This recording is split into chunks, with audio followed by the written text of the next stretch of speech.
جوامع صولات الأغالي النور الساطع والضياء اللامع المنهاج البادي والكتاب الهادي المشهود بكعبة وهجرته بطيبة مولانا ومولى الثقلين جد الحسن والحسين بالقاسم محمد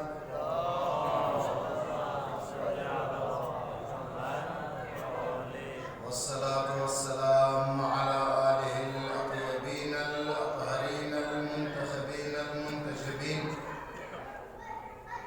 ولعنة الله على أعدائهم دائما باقيا متواترا متواصلا متكاثرا من الآن إلى قيام يوم الدين. أما بعد فقد قال جدي رسول الله صلى الله عليه وآله من مات ولم يعرف إمام زمانه فقد مات ميتة جاهلية.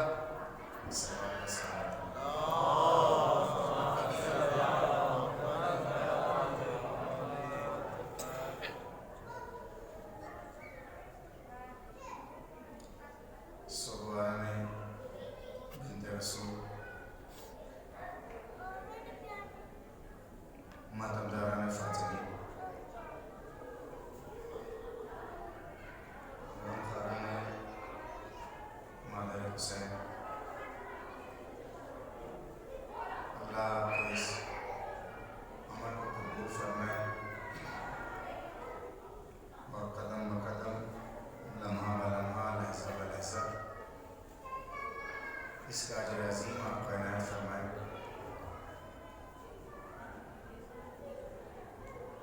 لائق صدا فرین و سب تشکر ہے نمائندے ولی فقیہ کے دفتر قائد کے ناصر گلابی صاحب سمیت ان کے تمام اراکین جنہوں نے 20 روزہ مجالس پر مشتمل اس پروگرام کو جاری و ساری رکھا، شب و روز تبادو کیا اور بارگاہ معصومہ خطوں میں بارگاہ معصومہ کونین کے پرسہ دینے کا موقع فراہم کیا.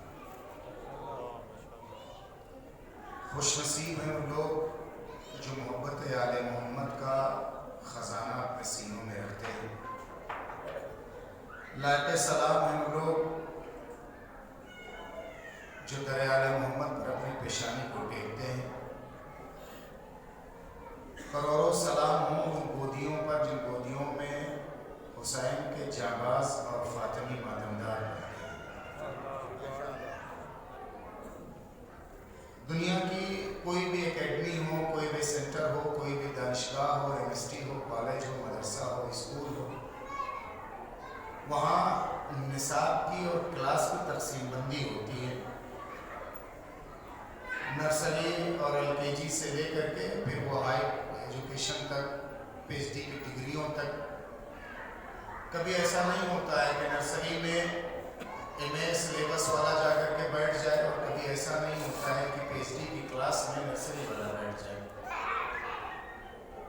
دونوں صورتوں میں سلیبس کی ویکنس ہے، کمزوری ہے. اس لیے کہ اگر نرسری کی کلاس میں MA والے کو بیٹھایا جائے تو MA والے کی توہین ہے، اور MA کی کلاس میں اور MPhil کی کلاس میں نرسری کے بچے کو بیٹھا دیا جائے تو اس کلاس کی توہین ہے. لیکن صرف درسگاہ حسینی ایک ایسی درسگاہ ہے، نہ یہاں صرف کی قید ہوتی ہے نہ عمر کی قید ہوتی ہے، اس لیے کہ اس نصاب کو پڑھنے والا 6 ماہ اصغر بھی ہے، 90 سال کا بھی اپنے مظاہر بھی ہے. اور کمال ہے اس نصاب کا کہ جو بھی اس نصاب کو پڑھتا ہے کوئی بھی تشنا نہیں رہ جاتا، اس لیے کہ جو کوثر پی لیتا ہے کبھی پیاسا نہیں رہتا ہے. درسگاہ حسینی ہمیں پیاسا نہیں چھوڑتی، ہمیں کوثر سے سیراب کرتی ہے. وہ اور ہوں گے جو اپنے پیالوں اور کاسوں کو لے کر کے گدا اور سائلوں کے در پہ جاتے ہیں، ہم کبھی گدھا اور صاحب سے سوال نہیں کرتے، ہم کریم کے در پر اپنے کشکول کو رکھ دیتے ہیں، مانگتے بھی نہیں ہیں، وہ اتنا عطا کر دیتے ہیں کہ کشکول چھڑکنے لگتی ہے۔ یقین جانے آپ کے در آل محمد پر جنہوں نے اپنی پیشانیوں کو ٹیکا ہے، سورج کی کرنیں اور سورج کا سفر بوڑھا ہو گیا ہے، یہ ضعیف نہیں ہوئے ہیں۔ جو در آل محمد کے لیے جیتے ہیں، جو در آل محمد پر جیتے ہیں، وہ مر کے بھی نہیں مرتے ہیں، اس لیے کہ اس در کے اور اس گھر کے ماننے والے وہ لوگ ہیں جو موت کو مات دے دیتے ہیں، حیات کو حیات عطا کرتے ہیں۔ آج جس شہزادی کے غم کو منانے کے لیے پوری دنیا کے گوشہ و کنار میں لوگ موجود ہیں، اور قریوں سے لے کر کے شہروں تک اور چھوٹی امام بارگاہوں سے لے کر کے ہزاروں ہزار کے اجتماع کے جمع ہونے والے مسجد اور امام بارگاہوں تک جن جن لوگوں نے ذکر فاطمی کو انجام دیا ہے وہ جانتے ہیں، اور انہیں جان لینا چاہیے ہے کہ آل محمد کبھی کسی کے مقروض نہیں رہتے ہیں۔ دو ہی چیز ہے، یا کلام خدا ہے یا ذکر آل محمد ہے۔ میں ایک بات کہنا چاہتا ہوں خدمت میں، دنیا میں دو ہی چیزیں ہیں، یا کلام خدا قرآن ہے یا ذکر آل محمد ہے۔ سب سے زیادہ جسے پڑھا جاتا ہے وہ کلام الہی قرآن ہے، جسے سب سے زیادہ دہرایا جاتا ہے وہ ذکر آل محمد ہے۔ جس طرح سے دنیا میں جتنی بھی زبانیں بولی جاتی ہیں ان زبانوں میں قرآن کا ترجمہ موجود ہے، اسی طرح سے جس طرح بھی دنیا میں جتنی زبانیں بولی جاتی ہیں ان زبانوں میں ذکر آل محمد ہوتا ہے۔ وجہ یہ ہے کہ اگر وہ کلام خدا ہے تو یہ ولی خدا ہے۔ قرآن تو ایک گونگی کتاب اور ایک خاموش کتاب کا نام ہو جاتا اگر قرآن کے دہن میں آل محمد نے آ کر کے اپنی زبان میں ڈال دی ہوتی۔ وہ نہ ایک آیت کو لے لے، سارے مفسرین الجھے رہتے ہیں، مالکی کچھ کہتا، حنبلی کچھ کہتا، شافعی کچھ کہتا، یہ کچھ کہتے، وہ کچھ کہتے، اس دور والا کچھ کہتا، اس دور والا کچھ کہتا۔ ملک بدلتا، علاقے بدلتے، زبان بدلتی، نسل بدلتی، فکر بدلتی، قرآن کی تفسیریں بدلتی چلی جاتی ہیں۔ اس کا نظریہ اس سے نہیں ملتا، اس کا نظریہ اس سے نہیں ملتا، اس کا نظریہ اس سے نہیں ملتا۔ یا رب عجیب راز یہ قرآن میں بھر دیا، محکم کہیں کہیں متشابہ طرح کلام۔ یا رب عجیب راز یہ قرآن میں بھر دیا، اور اب تک مفسروں کا الجھنا دلیل ہے قرآن کو اہل بیت کا محتاج کر دیا۔ جہاں مفسروں کے باپ اور بیٹے کے نظریات نہ ملے وہاں علماء ہوتے ہیں، لیکن جہاں 12 کے 12 14 کے 14 لہجہ تک نہ بدلنے پائے وہاں آل محمد ہوتے ہیں۔ آل محمد کبھی کسی کے مقروض و قرضدار نہیں ہوتے۔ آئیے میں آپ کے ذہنوں کو قریب کروں، آل محمد کبھی کسی کے قرضدار نہیں ہوتے ہیں۔ لجام فرس حسینی پر ہاتھ ڈالا تھا کس نے؟ گھر نے۔ سلسلے نبوت میں آدم سے لے کر کے ختم تک، امیر کائنات سے لے کر کے سرکار حجت تک، سلسلے عصمت میں عصمت کے دو ہی مجرم ہیں، آدم سے لے کر کے خاتم تک، امیر کائنات سے لے کر سرکار حجت تک، سلسلے عصمت کے دو مجرم ہیں، اور دونوں کے ہاتھ معصوم کے جانب بڑھے ہیں۔ نبوت کے سلسلے میں جس مجرمہ کا ہاتھ بڑھا ہے اس کا نام زلیخا ہے، وہ دامن یوسف تک ہاتھ پہنچا۔ سلسلے امامت میں جس کا ہاتھ امامت تک پہنچا اس مجرم کا نام حر ہے، جس کا ہاتھ لجام فرس تک پہنچا اس کا نام حر، جس کا ہاتھ دامن تک پہنچا اس کا نام زلیخا۔ ان دونوں معصوموں نے اپنے مجرموں کو معاف کیا ہے، ان دونوں معصوموں نے اپنے مجرموں کو معاف کیا، اور دونوں کو انعام، دونوں نے اپنے مجرموں کو انعام دیا ہے۔ حسن کے بے تاج بادشاہ کا نام ہے یوسف، حسن کے بے تاج بادشاہ کا نام ہے یوسف۔ انہوں نے جب اپنی مجرمہ کو معاف کیا تو چہرے کی جھریوں کو بدل کر کے ضعیفی کو جوانی میں بدلا۔ جب زلیخا کو یوسف نے معاف کیا تو چہرے کی جھریاں بدلی، ضعیفی کو جوانی میں بدلا۔ میں یہی کہنا چاہتا ہوں، جو صرف چہرے کی جھریاں بدل دے وہ یوسف ہے، جو مقدر بدل دے وہ حسین ہے۔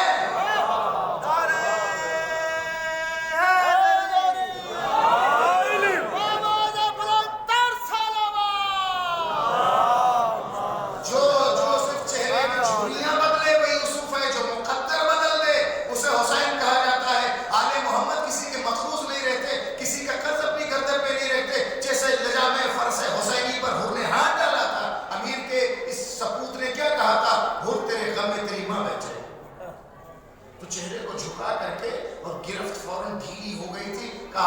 بھی یہی کہہ سکتا تھا اگر آپ کی ماں فاطمہ نہ ہوتی.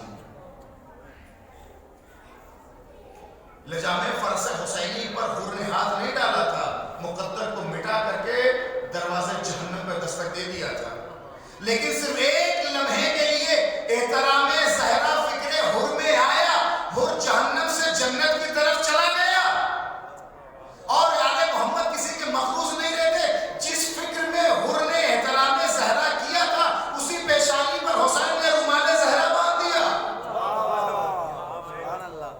حسین کچھ بھی دے سکتے تھے، کائنات کا تاجدار ہے، پالن ہار ہے، جس کے صدقے میں جنت پیدا ہوئی ہے. امام کچھ بھی دے سکتے تھے، رومال زہرا پیشانی پہ ہی ڈوبا تھا. آپ بہتر جانتے جس درجے کا امتحان دیا جاتا ہے، جس کلاس کا ایگزام دیا جاتا ہے، ڈگری وہی دی جاتی ہے. جیسا امتحان ہوتا ہے ڈگری ویسے دی جاتی ہے. یہاں اگر احترام زہرا کیا ہے تو پیشانی پہ رومال یہی باندھا جائے گا. اے میرے عزیزو، اے میرے دوست بزرگ، علماء ہوں، محدثین ہوں، دانشور ہوں، خطبہ ہوں، مرثیہ اور سلام پڑھنے والے ہوں، فرش اعظم بچھانے والے ہوں، مجلس برپا کرنے والے ہوں، کوئی ذہن میں یہ نہ لائے کہ میں نے یہ کر دیا، یہ کر دیا، یہ کر دیا. یہ سب کر کے غرور نہ کریں، شکرانہ ادا کریں کہ فرش عذاب بچھانے کی توفیق اللہ نے مجھے اور میرے نسل میں اللہ نے دی ہے. جب بھی فرش عذاب بچھانے کا شرف ملے تو حسین کی ماں کا شکریہ ادا کریں کہ بی بی آپ نے اپنا اور اپنے بیٹے کا ماتمدار مجھے بنایا ہے. غرور نہیں کرنے کی ضرورت ہے. غرور اس بات پر ہو کہ ہم خادم و غلام آل محمد ہیں، اور جو بھی اس دنیا میں جینا چاہتا ہے، جہاں سے میں اپنی بات کو پہنچاؤں، دھیرے دھیرے آپ آؤ اپنی منزل کی جانب. اگر انسان اس دنیا میں ہے لیکن اگر اسے پڑھنا لکھنا نہیں آتا ہے، لکھ پڑھ نہیں سکتا، نہ لکھ سکتا نہ پڑھ سکتا ہے، تو اردو زبان میں اسے ان پڑھ کہا جاتا ہے. میں جاہل نہیں کہوں گا، اسے ان پڑھ کہا جاتا ہے. ممکن ہے کہ انسان لکھنا نہیں جانتا، ممکن ہے کہ انسان پڑھنا نہیں جانتا ہے، اور جب اس دنیا سے جائے گا تو ان پڑھ جائے گا. لیکن اگر وہ امام اور اپنے وقت کے امام کی معصوم کی معرفت اپنے دل میں رکھتا ہے تو لاکھ پڑھنا اسے نہ آتا ہو، لاکھ اسے لکھنا نہ آتا ہو، لیکن وہ دنیا سے جاہلیت کی موت نہیں مرے گا، ان پڑھ جائے گا. لیکن اگر کوئی مفتی کے دروازے پر نہیں بلکہ مفتی کے مسند پر بیٹھا ہوا ہے، اور اگر دنیا کی سب سے بڑی ڈگری اگر وہ لے کر کے جا رہا ہے لیکن زمانے کے امام کی معرفت نہیں رکھ کر کے جا رہا ہے، تو قبر پر ڈگریاں لاکھ رکھتے ہیں، وہ جاہلیت کی موت مرے گا. ہو سکتا ہے بہت سارے لوگ گاؤں اور پریوں اور دیہات کے لوگوں کو وہ ذرا جو ریڈ ٹائی وائٹ کالر والے ہوتے ہیں نا، بیچارے گاؤں والوں کہتے ہیں دیہاتی ہیں اور بیکورڈ ہیں اور غریب ہیں، انہیں کچھ نہیں آتا. لیکن اسے زیادہ آتا ہے جو اپنے امام کی معرفت رکھتا ہے، اور اسے کچھ نہیں آتا ہے جو امام کی معرفت نہیں رکھتا ہے. جب شاہ حجاز نے سارے لوگوں کو جمع کیا تھا، سارے مذاہب اسلامی کے فرقے کے ذمہ داروں کو، اور ہر ایک سے کہا تھا کہ اپنے مذہب کی حقانیت اور صداقت پر کوئی دلیل پیش کرے، تو حنبلی نے کچھ، مالکی نے کچھ، شافعی نے کچھ، اس سے جو ہو سکا اس نے اپنے مذہب کی حقانیت پر اپنی دلیلیں پیش کی. اور جب سرکار علامہ امینی کی نوبت آئی، صاحب القدیر کی، مجھے نہیں معلوم زائرین کس حد تک ان کے نام سے واقف ہیں، یہ وہ ہیں جنہوں نے القدیر نامی کتاب لکھی ہے جس میں 10 سے 11 جلدیں، تو مختلف جلدوں میں بدلتی رہی ہیں، کم اور زیادہ ہوتے رہی ہیں. صرف مولا کائنات کی امامت و ولایت پر آپ نے پوری دنیا کی ممکنہ زبانوں سے مطالب کو جمع کر کے ولایت علی ابن ابی طالب کو ثابت کیا ہے. اور مقدمے میں لکھا انہوں نے کہ میں روز محشر اللہ سے فریاد کروں گا فلاں شخص کے بارے میں کہ اگر اس نے حق علوی کو غصب نہ کیا ہوتا تو یہی ساری آخریزی میں توحید کے لیے کرتا، ولایت کی ضرورت پیش نہ ہوتا. انہی کے لیے ہے کہ ان کے پاس ایک کوئی خاتون آئی، انہوں نے کہا کہ میرا بیٹا شدید بیمار ہے اور اسے فاقہ نہیں ہو رہا ہے. آپ نے کہا ایک گلاس پانی لاؤ. ایک گلاس پانی لائے اور لانے کے بعد آپ نے اس میں انگلی کو گردش دیا، اور گردش دینے کے بعد کہا لے جا کر کے بچے کو پلا دے. جب وہ پانی کو لے کر کے چلی گئی تو جو بیٹھے ہوئے شاگرد اور ساتھی تھے انہوں نے کہا کہ یہ آپ نے کیا عمل انجام دیا اور کیا کہا؟ آپ نے کچھ پڑھا بھی نہیں، کچھ کہا بھی نہیں، صرف ایک گلاس پانی کے اندر آپ نے انگلی کو گردش دیا اور کہا لے جا کر کے پلا دو. یہ کیسے ہو جائے گا؟ اس نے پلا اور بچے کو افاقہ ہو گیا. علامہ نے یہی کہا کہ تو آخر تمہیں ہو کیا گیا ہے؟ برسہا برس سے میں ان انگلیوں سے باقر، صادق، موسی کاظم، علی رضا، حسن عسکری، حسن مجتبیٰ لکھتا رہا ہوں. کیا میرے انگلی میں اللہ اتنا اثر نہیں دے گا کہ اگر کسی پانی میں مس ہو جائے تو بچے کا بخار اتر جائے.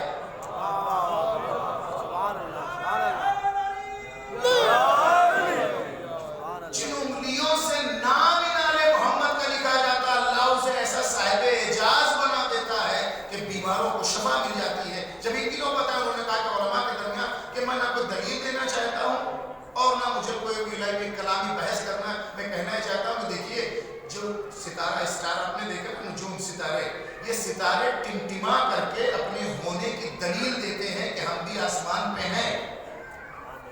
ستارے ٹمٹما کر کے آسمان پہ دلیل دیتے ہیں کہ ہم بھی ہیں, لیکن کبھی بھی سورج نکل کر کے اپنے لیے دلیل پیش نہیں کرتا, اس کی کرن خود اس کی دلیل ہوتی ہے.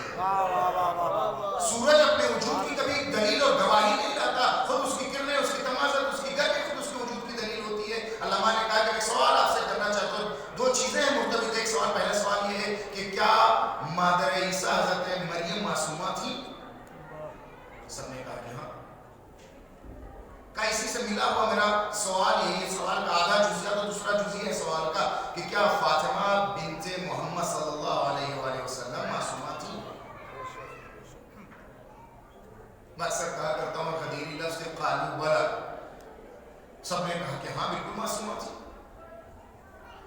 کہا آپ کا جواب کہ میں مشہور ہوں کہ فاطمہ بنت محمد سلام اللہ علیہ و صلی اللہ علیہ وآلہ وسلم اور حضرت مریم مادر حضرت عیسیٰ یہ معصومہ تھی. معصوم یا معصومہ سے گناہ اور خطا کا امکان نہیں پایا جاتا, وہ گناہ کر نہیں سکتا, خطا کر نہیں سکتا. کہا جی بالکل. کہا دوسرا سوال میرا یہ ہے کہ آپ یہ بتائیے کہ کیا پیغمبر کی یہ حدیث ہے من مات ولم یعرف امام زمانی فقد مات میتۃ جاہلیہ, جو اپنے زمانے کے امام کو پہچانے بغیر مر جائے وہ جاہلیت کی موت مرتا. سب نے ایک زبان ہو کے کہا بالکل ہم پیغمبر کی حدیث ہے, پیغمبر نے فرمایا اور سچ فرمایا. کہا بس مجھے اپنے مذہب کے دعوے کی کوئی دلیل کی ضرورت نہیں ہے. آپ کے حساب سے, اور آپ سب مانتے ہیں کہ فاطمہ معصومہ تھی, آپ سب مانتے ہیں کہ پیغمبر کی حدیث یہ ہے کہ جو زمانے کے امام کو پہچانے بغیر مر جائے وہ جاہلیت کی موت مرتا ہے. اب آپ بتائیے کیا ایسا ممکن ہے کہ وہ فاطمہ جو معصومہ ہو وہ زمانے کے امام کو پہچانے بغیر مر جائے؟ کیا اس بات کا امکان پایا جاتا ہے کہ جو معصومہ ہو فاطمہ بنت محمد وہ زمانے کے امام کو پہچانے بغیر مر جائے؟ کہا ممکن نہیں. تو کہا کہ حق اور باطل کو تلاش کرنے کی ضرورت نہیں ہے, بس اتنا دیکھ لو کہ فاطمہ نے کسے اپنا امام بنایا ہے.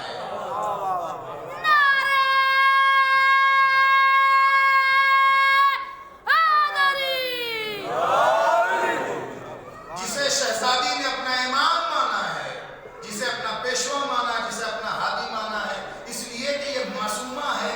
معصوم یا معصومہ کبھی انتخاب میں غلطی کر نہیں سکتا. تو یہ بھی ہے کہ اس میں یہ معصومہ اس کائنات سے جاہلیت کی موت مر نہیں سکتی. نعوذ باللہ. کسی کو تو پہچانا ہے نا, کسی کو اپنا امام مانا, وہ کسی کوئی اور نہیں, اس ذات کا نام علی ہے. اور میں جملہ کہنا چاہتا ہوں, گھر سے نکل کر کے حق کے مطالبے کے لیے ایک بیوی اپنے شوہر کے لیے نہیں گئی تھی. ایک بیوی اپنے شوہر کے حق کے مطالبے کے لیے نہیں گئی تھی. اگر ایک شریک حیات اپنی شریک حیات اور اپنے ہمسر اور اپنے شوہر کے لیے حق کے مطالبے کے لیے جائے تو دنیا میں بہت ساری ایسی عورتیں ہیں جنہوں نے اپنے شوہر کے مطالبے کے لیے منصفی سے لے کر کے سپریم کورٹ تک کے دروازے کو کھٹکھٹایا ہے. اگر فاطمہ بنت محمد صلی اللہ علیہ وسلم صرف اپنے شوہر کے مطالبے کے لیے جاتی تو رشتے کا مطالبہ ہوتا. فاطمہ شوہر کے لیے نہیں, امام کے لیے گئی تھی.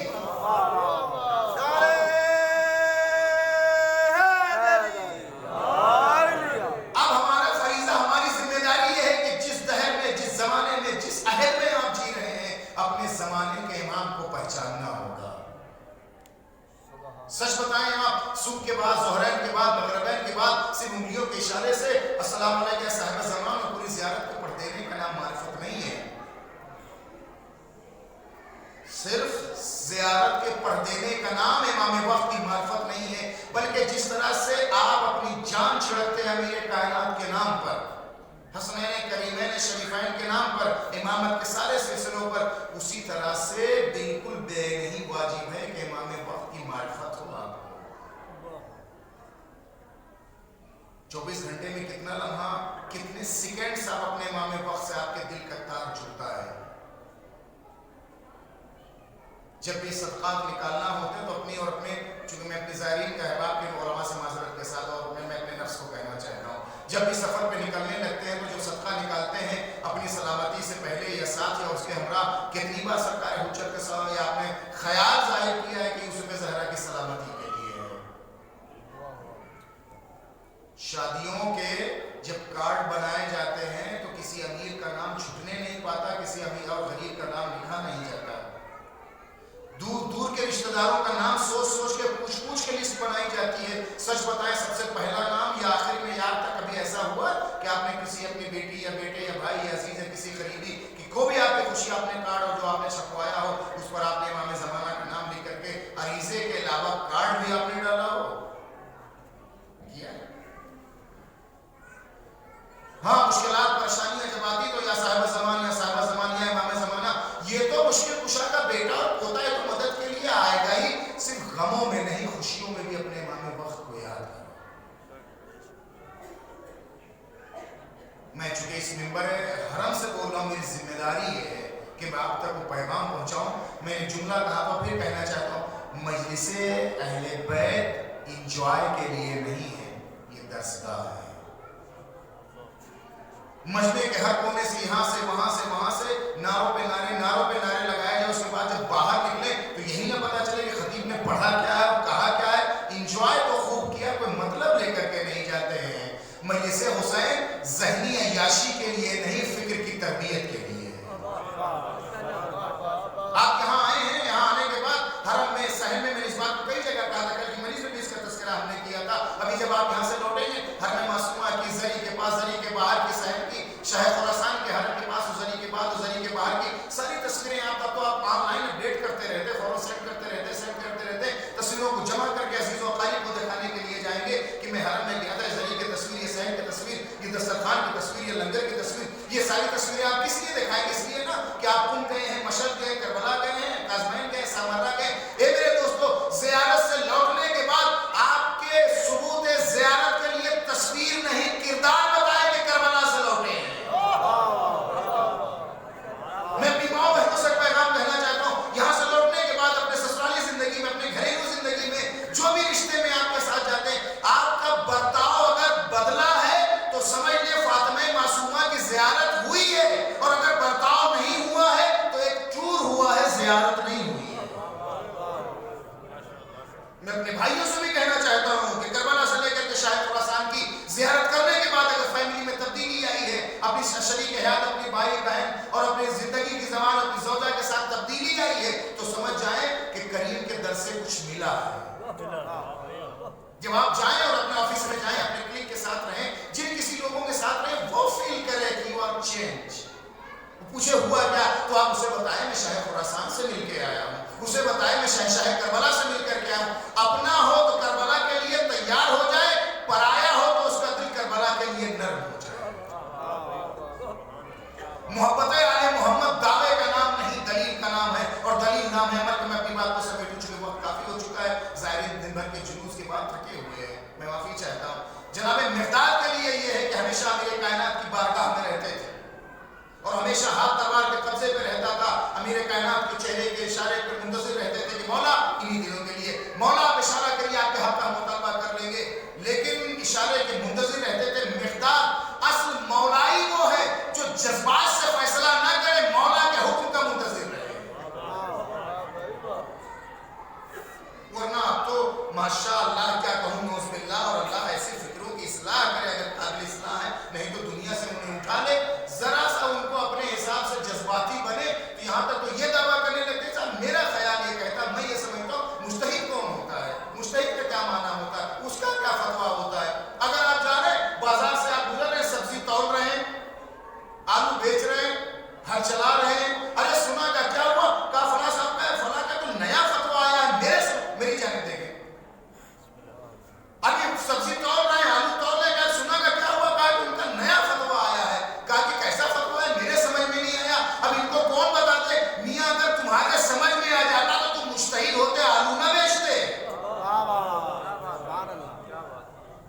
کہتے میرا خیال یہ ہے، دیکھیں میں ساتھ کسی مجتہد اور کسی فقیہ کو نہیں مانتا ہوں، نادان یہ ایسا کوئی ذہنی بیمار ہے، انگلی میں اگر معمولی سی کیل یا نوک یا سوئی لگ جائے تو دوڑا ہوا ڈاکٹر کے پاس جاتا ہے، 10x10 کا ایک کمرہ بناتا ہے تو انجینئر کے پاس جاتا ہے، اگر ایک قالین و فرش ہوتا ہے تو اس کے متخصص اور ماہر کے پاس جاتا ہے، لیکن جب دین کا مسئلہ آتا ہے تو ہر شخص مجتہد ہو جاتا ہے۔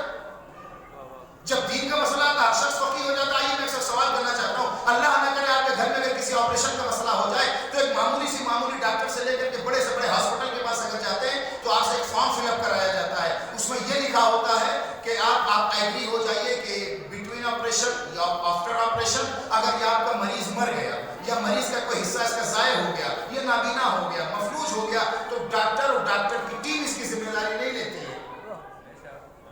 یہی ہے نا کہ آپریشن کرانے سے پہلے آپ سے فارم فل اپ کرایا جاتا ہے بٹوین آپریشن یا آفٹر آپریشن.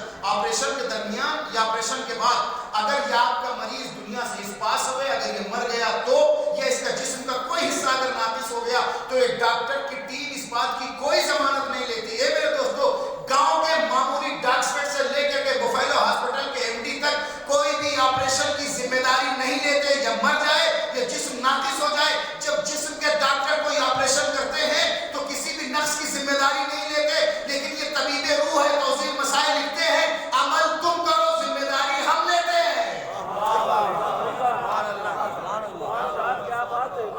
ہر توضیح مسائل میں لکھا ہوتا ہے اگر تم نے اس مسئلے پر عمل کیا، عمل تم کرو، ذمہ داری ہم لیتے ہیں. اتنے لوگ بیٹھے، اس میں باپ بھی ہوں گے، بیٹے بھی ہوں گے. ہے کسی کے باپ میں دم جو اپنے بیٹے سے یہ کہے نماز تم پڑھو، ذمہ داری میں لیتا ہوں؟ اور ہے کسی ایک لوتے اور چہتے بیٹے میں دی جان ڈیڈی آپ ڈونٹ ویری، جیسے بھی آپ پڑھ لیں آپ چھوڑ دیں میں لے لوں گا. لیکن بتائے ہوئے حکم الہی کے تحت اور اس بتائے ہوئے فتوے اور حکم کے مطابق آپ اگر عمل کرتے ہیں تو اس کی ذمہ داری اور ضمانت کو فقیہ لیتا ہے. اس لیے کہ اگر آپ عضو محشر گئے اور عضو محشر جانے کے بعد اگر اللہ نے آپ سے پوچھا کہ تم نے یہ کلمہ کیوں پڑھا، نماز میں جملے کو تم نے کیوں دہرایا، تو آپ کہتے ہیں میرے اللہ سستانی صاحب نے لکھا تھا اس لیے میں نے دہرایا ہے. آپ کنارے ہو جائیں، اس کا جواب آیت اللہ سستانی دیں گے. اور اگر کسی جملے کو نہیں پڑھا، اللہ نے پوچھا کیوں نہیں پڑھا، چونکہ میرے مجتہد نے نہیں کہا تھا میں نے نہیں پڑھا، آپ بری ذمہ ہو جائیں گے. وہ جواب دے گا کہ کیوں نہیں پڑھا. اگر محشر میں سکون چاہتے ہیں تو فتوے پر عمل کریں. اگر اللہ کے نزدیک اطمینان چاہتے ہیں تو فقیہ کے فتوے پر عمل کریں. ورنہ اگر پوچھ لیں، اچھا مزے کی بات یہ ہے کہ ڈاکٹر نے لکھ دیا ہے کہ یہ ٹیبلٹ بیفور آف آپ بریک فاسٹ لیں گے، ناشتے سے پہلے یہ ٹیبلٹ آپ کو لینی ہے کسی چودھری صاحب اور کسی شاہ جی میں اور کسی وڈیرا میں اتنا دم جو ناشتے کے بعد کھائے. اگر آپ کبھی غلطی کرنے لگے تو گھر کی بہو اور بیٹیاں دوڑنے لگے، ہاں ہاں ڈیڈی پاپا یہ وہ، ارے نہیں نہیں نہیں یہ ناشتے سے پہلے سے ناشتے کے بعد آپ نہ لیں. ارے آڑی ترچھی لکھنے والی تحریروں کا وہ جاہل ڈاکٹر ایک اگر دوا ناشتے سے پہلے لکھ دے تو ناشتے کے بعد آپ نہیں لے سکتے ہیں. جس نے زندگی کے 50 سال آل محمد کے فقہ کو، روایت اور قرآن کی آیتوں کو سمجھنے میں گزار دیا ہے، جب وہ کوئی بات کرتا ہے تو کسان بھی بول پڑتا ہے، یہ سبزی والا بھی بول پڑتا ہے. جب دین اتنا لاوارث ہو گیا ہے کہ یہ چرواہے فیصلہ کرنے لگے کہ یہ فتویٰ ہو یا نہ ہو، یہ چرسی فیصلہ کریں گے کہ حکومت کا شریعت کا فیصلہ ہو یا نہ ہو، تم دم لگاؤ فتویٰ تمہارے سمجھ میں نہیں آئے گا. جن کی فکر کوثر سے سیراب ہوتی ہے وہ امام اور امام کے نائبین کا احترام کرتے ہیں. یہ وہی نادان ہیں کہ جب تک علی سے فائدہ ہوتا ہے علی کے ساتھ رہتے ہیں، علی سے فائدہ ختم ہو جاتا ہے تو شام چلے جاتے ہیں. اس کسی کے جھنڈے تلے رہتے ہیں جب تک اس کا فتویٰ مزاج کے مطابق رہتا ہے. یہ وہ ذہنی بیمار ہیں جو ڈاکٹر کو خود سجیشن دیتے ہیں ڈاکٹر صاحب وہ والی گولی لکھ دیجیے گا. اگر معرفت کی منزلوں کو پہنچنا ہے تو امام وقت کو پہچاننا ہوگا اور امام وقت کے نائبین کو پہچاننا ہوگا. یہی مقدار ہے میں سمیٹوں اور آپ کے ذہن میں زیادہ بوجھ اور بار نہ ہونے پائے. مقدار ہے ہر لمحہ آپ کا منتظر رہتے ہیں کہ آپ اشارہ کریے آپ کا حق لے آئیں گے. لیکن ایک بات مقدار نے میرے کائنات سے کہا کہ آقا میں نے محسوس یہ کیا ہے کہ آپ سلمان کو ہم سے زیادہ چاہتے ہیں. میرے کائنات نے جملے کو سنا، مسکرا کر کے رہ گئے، کوئی جواب نہیں دیا. میں اپنے بزرگوں کی اجازت سے جملہ قوما سے اجازت سے جملہ کہنا چاہتا ہوں. بہت سارے سوال ایسے ہوتے جن کا جواب وقت دیتا ہے. میرے کائنات نے کوئی اس کا جواب نہیں دیا. مغرب کا وقت ہو، نماز ادا کی، نماز ادا کرنے کے بعد جب بیت الشرف میں جیسے ہی واپس آئے مقدار سے کہا مقدار مسجد جاؤ. فوراً اٹھے اور چلے گئے. کوئی سوال ہی نہیں کہ مولا کیوں جاؤں، کس لیے جاؤں، کب تک جاؤں. جو مولا کے حکم پر کوئی چوں چرا نہ کرے وہ مقدار بنتا ہے. مسجد گئے، مسجد سے واپس آئے اور آ کر کے کھڑے رہے. یہ بھی نہیں پوچھا کہ مولا کس لیے بھیجا تھا، کس لیے آپ نے واپس بلایا. جب واپس آ کر کے مقدار بیٹھ گئے آپ نے مسکرا کے کہا کہ مقداد یہ بتاؤ کہ مسجد سے گھر تک کتنے لوگوں کے نشان قدم ہیں؟ مقداد نے ذہن پہ زور دینے کی ضرورت ہی نہیں، کہا تو 2 لوگوں کے۔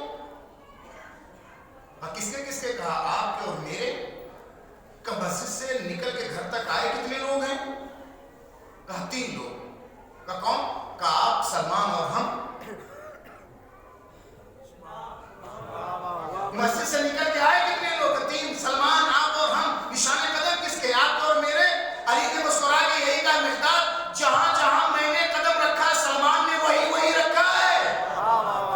میں دنیا والوں کو یہی بتانا چاہتا ہوں، محمد کا کلمہ پڑھ کے انسان مسلمان ہوتا ہے، جب علی کے نقش قدم پہ چلتا ہے تب سلمان ہوتا ہے۔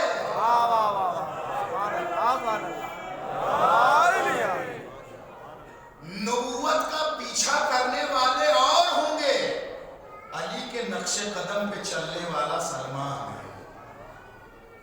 جب انسان معراج کی بلندیوں کو پا لیتا ہے تب سلمان ہوتا ہے، اور یہی سلمان، اس کا سب سے بڑا فخر یہ ہے کہ میں در زہرا کا نگہبان ہوں،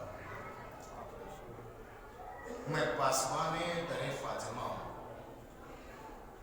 میں شہزادی کی آواز پر لبیک کہنے والا ہرکارا غلام اور نوکر ہوں۔ جتنی شہزادی اور اولاد شہزادی کی معرفت بڑھتی جائے گی اتنے ایمان میں اضافہ ہوتا چلا جائے گا۔ میرے عزیزوں، میرے بھائیوں، ظاہرین علماء، میں ظاہرین کے قدموں کی خاک کو اپنے آنکھوں کا سرما بنانا فخر محسوس کرتا ہوں۔ انہوں نے اس موسم میں گاؤں اور شہروں سے چل کر کے اس لیے آئے ہیں کہ معصومہ خون کو ان کی جدہ کا غصہ ہے۔ میں آپ کے ہاتھوں میں آپ کے قدموں کو چھوڑنے کے لیے تیار ہوں۔ یہ معرفت کا اٹھنے والا قدم، شہزادی نے آپ کے ایک ایک لمحے کو دیکھا ہے، شہزادی آپ سے غافل نہیں ہے۔ خوش نصیب ہے کہ فاطمہ معصومہ کی بارگاہ میں معصومہ کونین کا غصہ دیا جائے۔ ایک سوال آپ سے کرنا چاہتا ہوں، آج کتنی تاریخ تھی؟ 3 گزر گئی، شہادت کی تاریخ گزر گئی۔ آپ تو یہاں بیٹھے ہیں، حرم میں لوگ بھرے ہوئے ہیں، ہزاروں کا ہمہمہ ہے، لیکن ایک سوال کرنا چاہتا ہوں، ذرا اپنے آنکھوں کو بند کریے، مدینے میں علی کے رونے کی آواز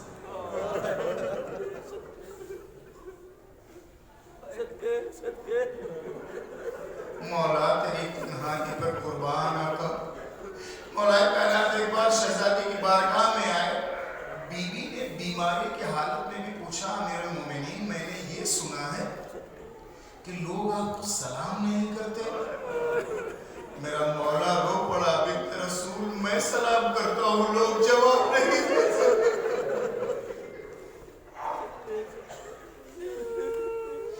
میں سلام کرتا ہوں لوگ جواب نہیں دیتے۔ بنت رسول اہل مدینہ نے آپ کو سلام کہا ہے۔ شہزادی نے جواب سلام دیا اور کہا کہ آپ کے نام ایک پیغام ہے۔ کیا کہا ہے اہل مدینہ نے؟ کہا اہل مدینہ نے یہ کہا ہے کہ بنت رسول سے کہہ دے یا دن میں رو لیا کرے یا رات میں رو لیا کرے۔ تاریخ نے لکھا ہے شہزادی فتنفست السعداء، شہزادی نے کہا ہے سر بھری اور کہا کہ مالی جا کر کے جواب سلام کے ساتھ اہل مدینہ کو کہہ دیجئے گا اب زیادہ دن زہرا ان کے درمیان نہیں رہنے گی۔ اے اہل مدینہ، آپ کی جماعت ثانی ہو گئی ہے، آپ کے بعد فاطمہ کے رونے کی آواز نہیں آئے گی، تم سکون سے سو، علی روئے گا۔ میرے بھائیو، میرے عزیزو، اس طرف ہماری مائیں اور بہنیں بیٹھی ہیں، ان کے گودیوں میں بچے بھی ہیں، 6 ماہ کے بھی ہوں گے، 2 سال کے بھی ہیں، 4-5 سال کے بھی ہیں۔ میں آپ صاحبان اولاد سے سوال کرنا چاہتا ہوں، بچے اور آپ کے بھی بچپن میں کچھ ایسا حادثہ اگر ہو جاتا ہے تو اسے آپ مرتے دم تک بھول نہیں پاتے۔ کبھی بچپن کا کچھ ایسا خطرناک حادثہ ہو جائے، ایکسیڈنٹ ہو جائے، خدا نخواستہ کوئی عزیز آپ کی نگاہوں کے سامنے مر جائے، بری حالت میں ہو جائے تو آپ بھول نہیں پاتے۔ اگر آپ کی نگاہوں کے سامنے آپ کی ماں بیمار ہو جائے تو آپ بھول نہیں پاتے۔ سوال کروں، اللہ نہ کرے اگر آپ کی نگاہوں کے سامنے جب آپ کا بچپنا